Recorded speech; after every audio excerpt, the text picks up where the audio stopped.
E aí, galerinha, vamos aqui dar continuidade à nossa matéria sobre funções químicas. Na última aula falamos sobre o ácido, sobre o que é o ácido, sobre a sua importância, né, de como nós podemos classificá-los, né. Então, hoje basicamente o que nós vamos fazer é dar uma introduzida no que é a base, né. Vamos falar um pouquinho da base, falar um pouquinho da sua importância, como é que eu distingo o que é uma base, que composto químico é básico, né? Então é tudo isso que nós vamos falar aqui agora, né? Mas vamos lá só relembrar o seguinte, né? Eu reconheço um ácido quando ele começa com a letra H, tá bom? Eu reconheço um ácido quando ele começa com a letra H e ele vai liberar o íon H+. Eu reconheço uma base, né? Quando, lembrando que nós vimos do ácido na aula passada, né? Quando ela libera o OH-, então sempre vai ter um OHzinho na base, por exemplo, NaOH, né? E normalmente esse OH vai estar ligado a metal, né? Algum tipo de metal, porque normalmente as bases elas têm esse caráter de fazer a união da hidroxila, né? Que é o OH com um metal, tá bom? Então, essa é a grande característica dele, assim como o H é a característica molecular do ácido, né? Então, eu reconheço o ácido por ter o H e eu reconheço a base por ter o OH. Eu reconheço o sal porque ele não tem, tipo assim, uma característica básica, mas eu sei que ele vem da união entre uma base e um ácido. E o óxido, né, que é a quarta função química que nós vamos ver, ele tem como característica ser um composto binário, né? E dentro desse composto binário, um composto é o oxigênio, um elemento químico oxigênio. Então vai ser alguma substância misturada com algum átomo, né, junto com o átomo de oxigênio. Um exemplo básico é a água, né? H2O, né? Que é o H e o O, né? Então ele também é um composto óxido, tá bom? Então vamos lá. Como é que eu sei o que é uma base? Como é que eu posso distinguir uma base, diferenciar uma base de um sal, ou de um ácido, por exemplo? Como é que eu vou saber a diferença de um para o outro? Primeiro, a base tem como primeira característica a liberação da hidroxila OH-. Então, sempre que ela se entrar em contato com outra substância e for se misturar, ele vai liberar o OH-. Né? A prova disso é que quando ela se junta com o ácido, né? O H do ácido, que é liberado pelo ácido, junta-se com o OH da base para formar a molécula da água. Ok? Outra característica sobre a nossa prezada e amiga base, né? Ela tem um sabor meio adstringente, travoso, né? É um pouco oleosa, né? É aquelas substâncias que liberam uma grande quantidade de óleo, por exemplo, saputi, né? Como saputi, ele libera aquele leite, né? O leite, por exemplo, o leite é uma substância de caráter básico, né? Uma banana, né? São substâncias de caráter básico. A gente bota na boca e fica meio travoso, principalmente aquela banana verde, né? Então a base vai ter essa característica, né? Que vai diferir o seu sabor das outras substâncias. Ela não é azeda, pode ser, acha uma base azeda? Pode, mas normalmente ela não é azeda, como é o caso do ácido, né? Outra característica, né? Ao se juntar com, isso eu já falei quando estava falando dos ácidos, né? Mas na base acontece a mesma coisa, já que é a junção de ácido e base, né?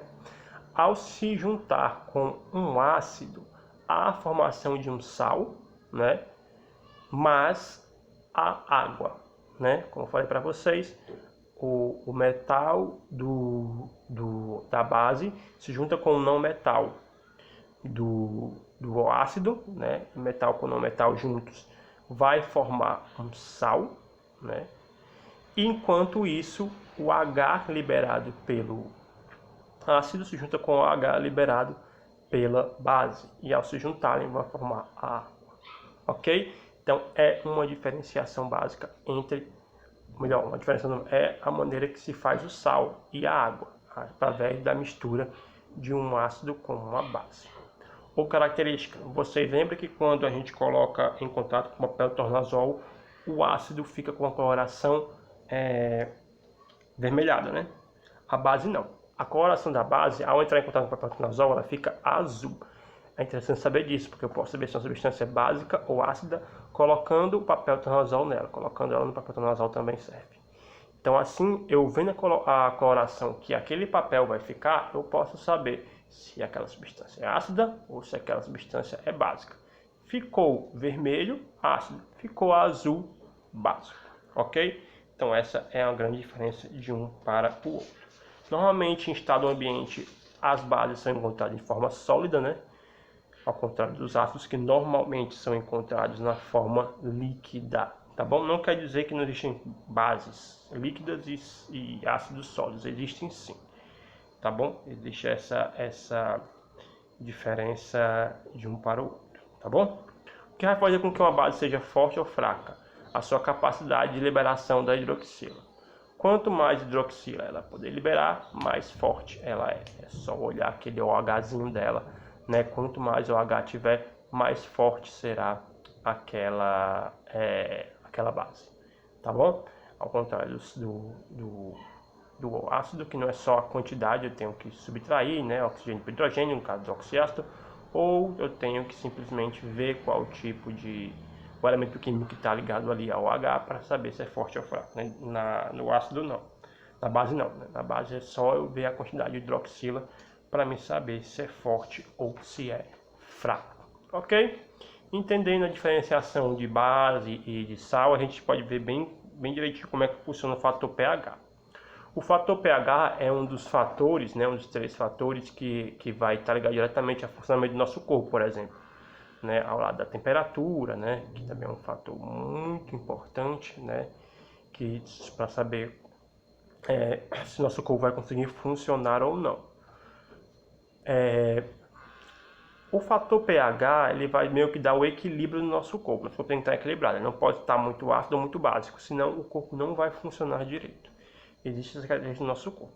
Então nós temos sempre que estar regulando nossa alimentação e vendo o fator pH dele. Se o fator pH se aproximar muito de 0, ele é muito ácido. Se ele se aproximar muito de 14, ele é muito básico. Se estiver no 7, ele está equilibrado. Exemplos, por exemplo, né? Vamos pegar aqui como exemplo o cal. Né? O cal ele vai ter um pH de 12, um pH bem alto. Né? Então posso dizer que o cal é uma substância extremamente básica, tá bom? Porque tem um pH muito alto. Mas se eu pegar, por exemplo, o limão tem um pH de 2. Né? Um é 12 e o outro é 2. O de 2 é muito baixo. Então um pH muito baixo quer dizer que aquela substância é extremamente ácida. Tá bom? Então quanto mais próximo eu tiver do 0, mais ácido. Quanto mais próximo eu tiver de 14, mais básico. Se eu pegar, por exemplo, a saliva humana, que vai ter um pH normalmente de 7,2 por aí, então eu posso dizer que a substância ela é equilibrada. Ela não é bem ácida e nem básica. Lógico, ela tem uma tendência mais a ser ácida, né? Mas ela é bem equilibrada. Né? Assim como, por exemplo, eu pegar por exemplo, o leite o pH é 10, então já tem um caráter mais básico. Né? Não é tão básico como, por exemplo, o cal, mas é básico. Se eu pegar, por exemplo, o tomate, né? O tomate já é bem ácido, né? Ele tem um pH normalmente de 4, então ele é bem baixo por isso é ácido. Se eu pegar um ácido sulfúrico, é um pH quase de, se não me engano, de 1, muito pouco, né? É bem ácido, né? Então por isso que ele é muito arriscado, ele é corrosivo. E assim vai, né? Nós temos substâncias de diferentes pHs que vão fazer com que o nosso corpo funcione de acordo com eles, tá bom? Então é isso, né, que eu tinha para falar sobre base, né, sobre ácido também. Espero que tenham entendido. Qualquer dúvida pode me procurar, estou à disposição de vocês, tá bom? Valeu, galera, até a próxima e fiquem com Deus.